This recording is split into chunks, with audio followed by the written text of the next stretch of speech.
ছেলে বিয়ের প্রস্তাব দিল ড্রাইভিং স্কুলের প্রথম ক্লাসে।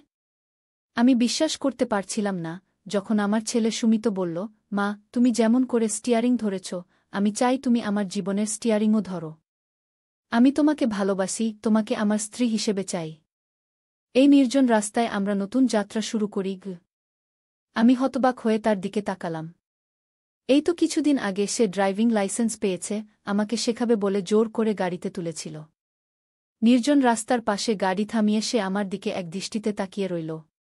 তার চোখে এক অদ্ভুত আবেগ, যা একজন ছেলের মায়ের প্রতি থাকা উচিত নয়।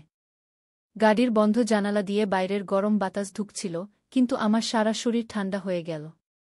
এয়ার ফ্রেশনারের তীব্র লেবুর গন্ধে আমার মাথা ঘুরতে শুরু করল। সুমিত আমার কাপা হাত নিজের হাতে নিয়ে বলল, মা, আমি জানি এটা অস্বাভাবিক, কিন্তু আমি আর লুকিয়ে রাখতে পারছি না। সুমিত, তুমি কি বলছ? আমি কোনমতে উচ্চারণ করলাম। আমি তোমার মা। আমি জানি, মা। কিন্তু মন মানে না। সে আমার হাত আরও শক্ত করে ধরল। যখন তুমি স্টিয়ারিং ধরো, আমি কল্পনা করি আমরা একসাথে জীবনের রাস্তায় চলছি, স্বামী স্ত্রী হিসেবে। এই গল্পটি সম্পূর্ণ শুনলে আপনাদের পানি অটোমেটিক বের হয়ে যাবে, সো যত দ্রুত সম্ভব হাতের কাছে টিস্যু নিয়ে বসে পড়ো। বিছানার চাদর যেন নষ্ট না হয় সেটা সম্পূর্ণ খেয়াল রাখার অনুরোধ জানিয়ে গল্পটি এখন শুরু করব। তার আগে সর্বশেষ অনুরোধ, দয়া করে এমন পানি বের করার গল্প নিয়মিত শুনতে আমাদের চ্যানেলটি সকলেই সাবস্ক্রাইব করুন। ধন্যবাদ। হ্যালো বন্ধুরা, আমার নাম অনিতা সেন। আমার বয়স ৪২ বছর। আমার স্বামীর নাম দেবাশিস সেন, বয়স ৪৫ বছর। আমাদের ২ সন্তান, আর মালিনী। ১৯ বছর বয়সী, কলেজে পড়ে। মালিনী ১২ বছর বয়সী, স্কুলে যায়। আমার পরিবারকে নিয়ে আমি খুব সুখী ছিলাম। দেবাশিস একজন সফল ব্যবসায়ী, কাজের মাঝেও সময় করে পরিবারকে সময় দেয়া। ইউনিভার্সিটিতে ইঞ্জিনিয়ারিং পড়ছে আর মালিনী স্কুলে ভালো ছাত্রী। কিন্তু একটা ঘটনা আমাদের পরিবারের সুখের সংসারে কালো ছায়া ফেলল। গত মাসে আমাদের বাড়িতে নতুন গৃহপরিচারিকা যোগ দিয়েছে। সাবিনা, বয়স ২০ হবে। সুন্দরী, ফর্সা রং, লম্বা কাজল টানা চোখ, হালকা লালচে ঠোঁট। মেয়েটা পড়ালেখা করতে চায়, তাই আমরা তাকে বাড়িতে থেকে কাজের পাশাপাশি পড়তে উৎসাহিত করি। কিন্তু প্রথম দিন থেকেই মনে হচ্ছিল ওর কাজের চেয়ে অন্য কিছুতে বেশি আগ্রহ। প্রথম দিনেই লক্ষ্য করেছিলাম, সাবিনা মাঝে মাঝেই আমার স্বামীর দিকে চোখ বড় বড় করে তাকায়। যখনই দেবাশিস বাড়িতে আসে, সাবিনা কোনো না কোনো কাজে তার ঘরে ঢুকে পড়ে। আমি এসব লক্ষ্য করছিলাম, কিন্তু কিছু বলিনি। ভেবেছিলাম হয়তো আমার ভুল ধারণা। একদিন সকালে সাবিনা চা দিতে এসে আমাদের বেডরুমে ঢুকল। দেবাশিস তখন আধা ঘুমে। আমি বেডরুমের বাথরুমে ছিলাম। দরজা একটু ফাঁক ছিল। দেখলাম সাবিনা চা রেখে দেবাশিসের দিকে ঝুঁকে কি যেন বলল। দেবাশিস চমকে উঠল আর সাবিনা হাসতে হাসতে বেরিয়ে গেল। কি বলল ও? আমি বাথরুম থেকে বেরিয়ে জিজ্ঞেস করলাম। কি? কে? দেবাশিস অবাক হয়ে জিজ্ঞেস করল। সাবিনা। ও তোমাকে কি বলল? কিছু না।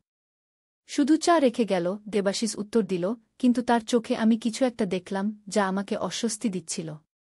এরপর থেকেই আমি সতর্ক হয়ে গেলাম। সাবিনার প্রতিটি চলাফেরা, কথাবার্তা লক্ষ্য করতে লাগলাম। আমি দেখলাম সে শুধু দেবাশিসের সাথেই নয়, আমার ছেলে জয়ের সাথেও খুব ভাব জমাতে চেষ্টা করছে। জয় কলেজ থেকে ফিরলেই সাবিনা তার ঘরে পানি বা স্ন্যাক্স নিয়ে যায়। এতে আমার মনে সন্দেহ আরও বাড়ল। একদিন রাতে আমি ঘুমাতে গিয়ে জানালার বাইরে কি যেন নড়াচড়া শুনলাম।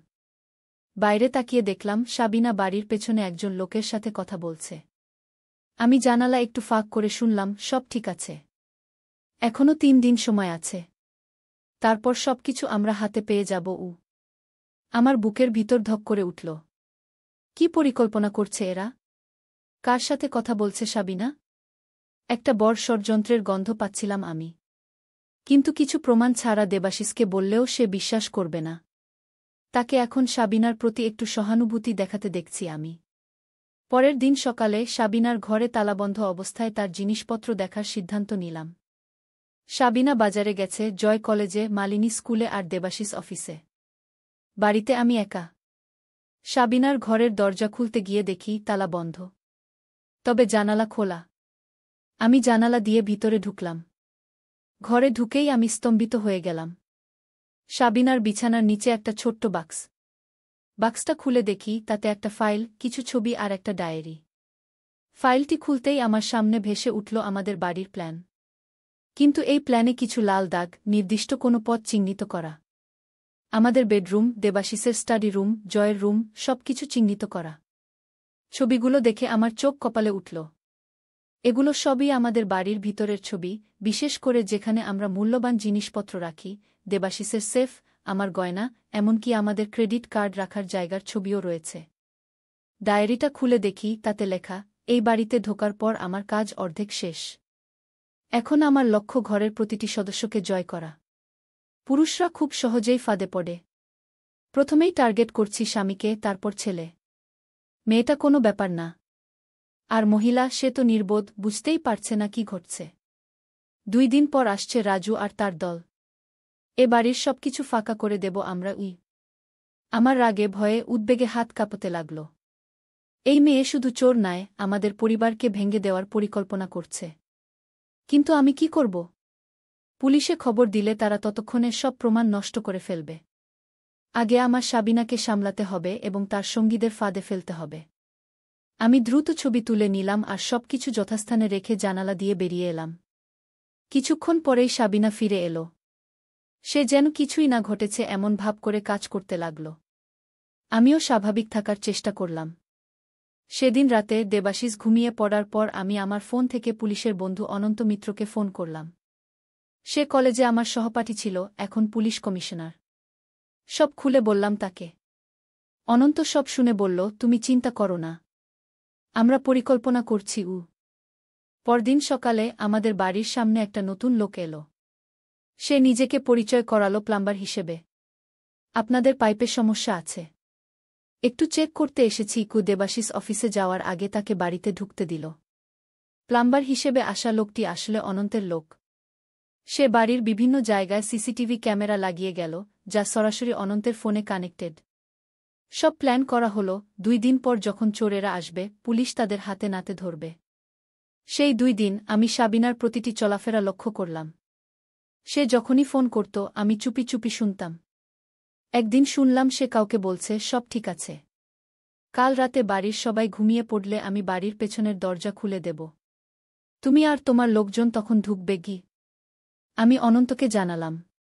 সে বলল, তুমি একটা ঘুমের ওষুধ সাবিনাকে খাইয়ে দিও। আমরা তোমাদের পরিবারকে রক্ষা করব আর চোরদের ধরব। পরদিন সন্ধ্যায় আমি সাবিনার জন্য একটা বিশেষ ডেজার্ট বানালাম, চকোলেট মুস। তাতে মিশিয়ে দিলাম ঘুমের ওষুধ।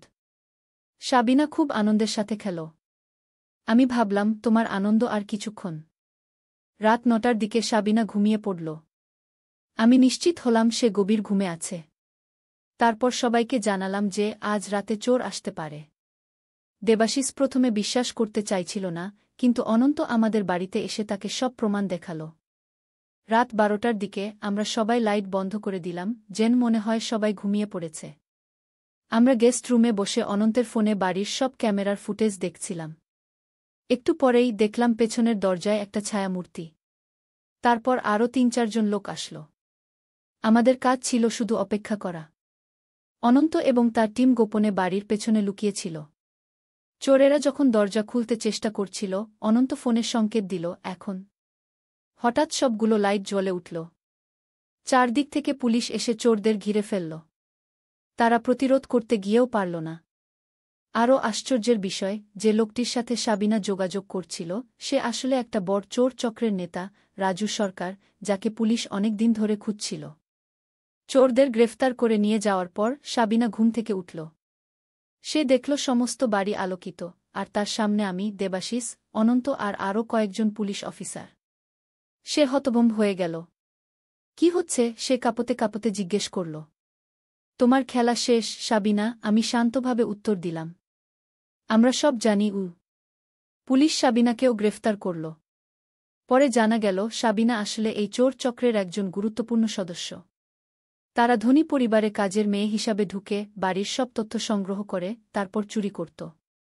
এই ঘটনার পর দেবাশিস আমাকে জড়িয়ে ধরে বলল, তোমার বুদ্ধিমত্তা না থাকলে আমরা সব হারিয়ে ফেলতাম।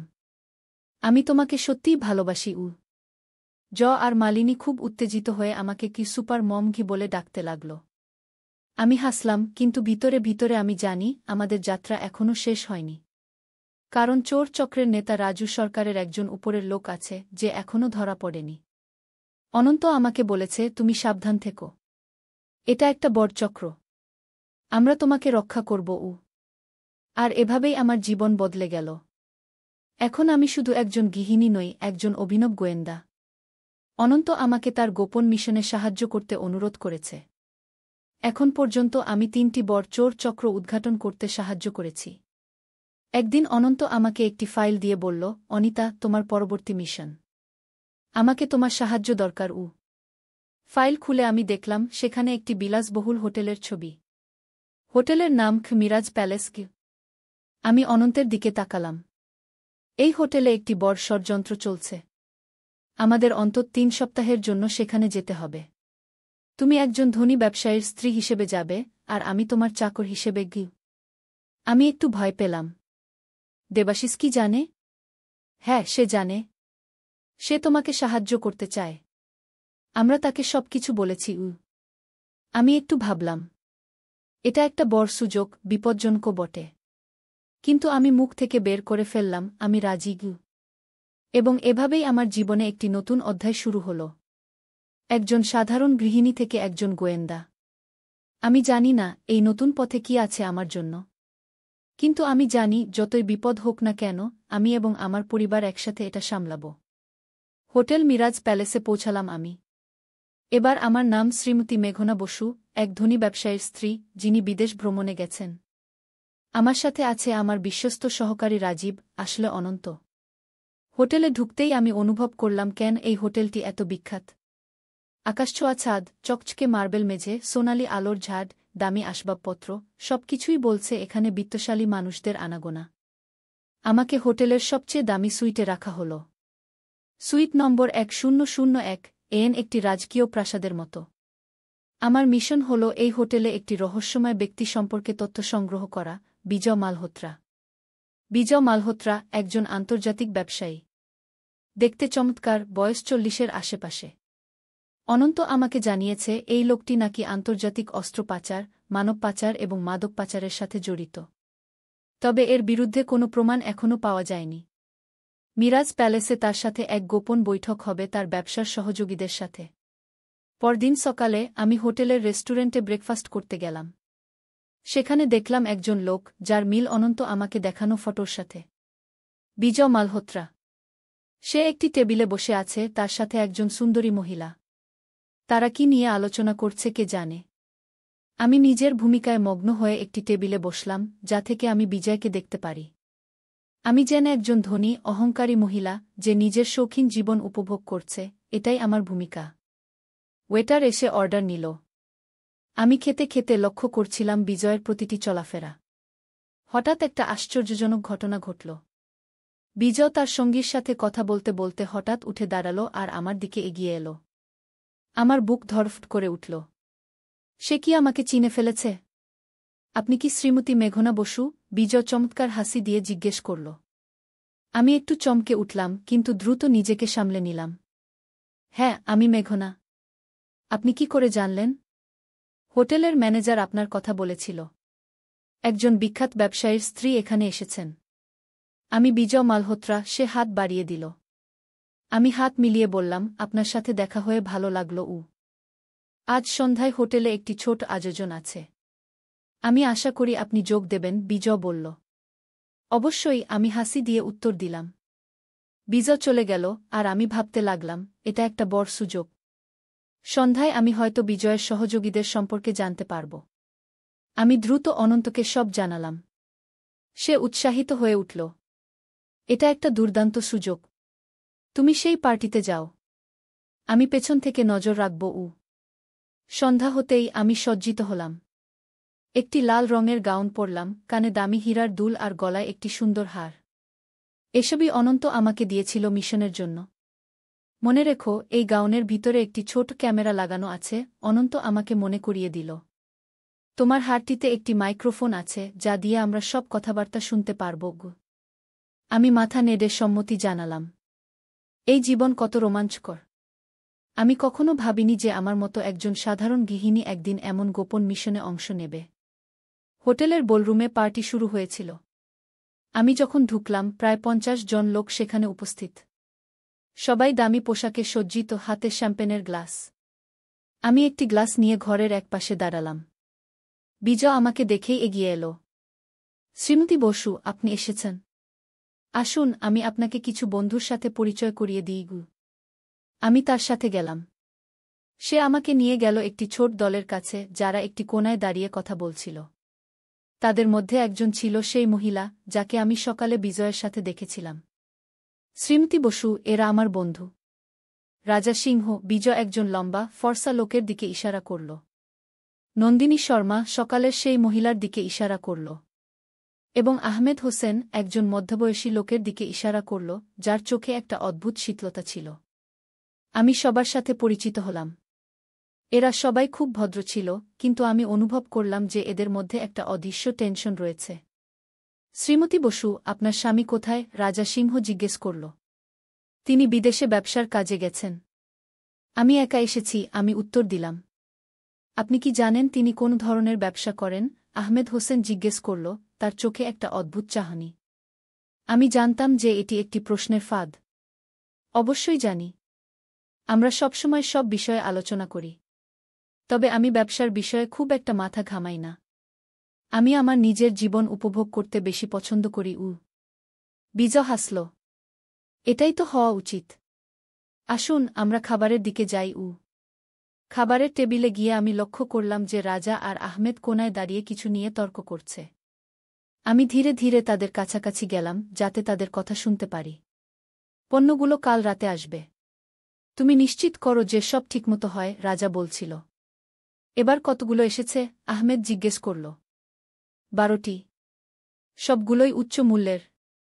বিশেষ করে একটি, যা একা $1 মিলিয়ন দাম পাবে, রাজা উত্তর দিল। আমি বুঝতে পারলাম যে তারা কিছু একটা পাচার করার কথা বলছে।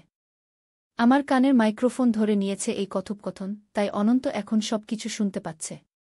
হঠাৎ নন্দিনী আমার পাশে এসে দাঁড়াল। আপনি কি এদের কথা শুনছেন? সে সন্দেহজনকভাবে জিজ্ঞেস করল। আমি একটু চমকে উঠলাম, কিন্তু দ্রুত সামলে নিলাম। ওহ, আমি শুধু খাবার নিচ্ছিলাম। ওরা কি নিয়ে কথা বলছে? ব্যবসার কথা, নন্দিনী সংক্ষিপ্ত উত্তর দিল। সে আমার দিকে ভালো করে তাকাল। আপনি কি সত্যিই মেঘনা বসু? আমার বুক ধড়ফড় করে উঠল। অবশ্যই। আপনি এমন প্রশ্ন কেন করছেন? শুধু একটা ধারণা, নন্দিনী বলল একটু হেসে। আপনার কাছে আপনার পরিচয়পত্র আছে? আমি আমার ব্যাগ থেকে একটি আইডি কার্ড বের করলাম, যা অনন্ত আমাকে দিয়েছিল। সেখানে আমার নাম লেখা ছিল মেঘনা বসু, আর একটি ছবি ছিল, যা আসলে আমারই, তবে খুব সুন্দর করে ফটোশপ করা। নন্দিনী আইডি দেখে সন্তুষ্ট হয়ে বাকিদের কাছে ফিরে গেল। আমি একটু স্বস্তি পেলাম। রাতে যখন পার্টি শেষ হল, বিজয় আমার কাছে এলো। শ্রীমতী বসু, আপনাকে একটা প্রস্তাব দিতে চাই। আমরা কাল রাতে একটি ছোট বন্ধুদের সাথে ডিনার করব। আমি আশা করি আপনি যোগ দেবেন। বিশেষ অতিথি হিসেবে। আমি মুহূর্তের জন্য ভাবলাম। এটা হতে পারে সেই সময় যখন তারা পাচারের সামগ্রী নিয়ে আলোচনা করবে। অবশ্যই। আমি খুব আনন্দিত হব। ভালো। রাত 9টায় আমার প্রাইভেট সুইটে। সুইট নম্বর 1805। বিজয় চলে গেল, আর আমি আমার সুইটে ফিরে এলাম। অনন্ত সেখানে অপেক্ষা করছিল। তুমি দুর্দান্ত কাজ করেছ, সে আমাকে বলল। আমরা সব শুনেছি। এবার আমাদের আরও তথ্য দরকার, বিশেষ করে সেই পাচারের সামগ্রী সম্পর্কে। আমি কাল রাতে বিজয়ের সুইটে যাচ্ছি। সেখানে হয়তো আরও তথ্য পাব, আমি বললাম। সেটা বিপজ্জনক হতে পারে, অনন্ত উদ্বিগ্ন কণ্ঠে বলল। তুমি একা যাবে? তাছাড়া উপায় কি? তারা শুধু আমাকে আমন্ত্রণ জানিয়েছে। তুমি সাবধানে থাকবে। আমি হোটেলের কাছেই থাকব। কোনো বিপদ হলে তুমি তোমার হাতটি খুলে ফেলবে। আমরা সেটা একটা সংকেত হিসেবে ধরব। আমি রাজি হলাম। সেই রাতে আমি বারবার ভাবলাম, আমি কি ঠিক করছি? এই বিপজ্জনক খেলায় যোগ দিয়ে আমি কি আমার পরিবারকে বিপদে ফেলছি? কিন্তু তারপর ভাবলাম, এই ধরনের লোকেরা যত শীঘ্র সম্ভব ধরা পড়া উচিত, যাতে আরও মানুষ তাদের হাতে ভুক্তভোগী না হয়। পরদিন সারাদিন আমি হোটেলে ঘুরে বেড়ালাম, বিজয় আর তার দলের লোকদের নজরে রাখার চেষ্টা করলাম। দুপুরে আমি দেখলাম একটি লোক হোটেলে ঢুকল, যার হাতে একটি বড় ব্রিফকেস। সে সোজা রিসেপশনে গিয়ে বিজয়ের সুইটের নম্বর জিজ্ঞেস করল। আমি ভাবলাম, এটা কি সেই পাচারের সামগ্রী? সন্ধ্যা নামল।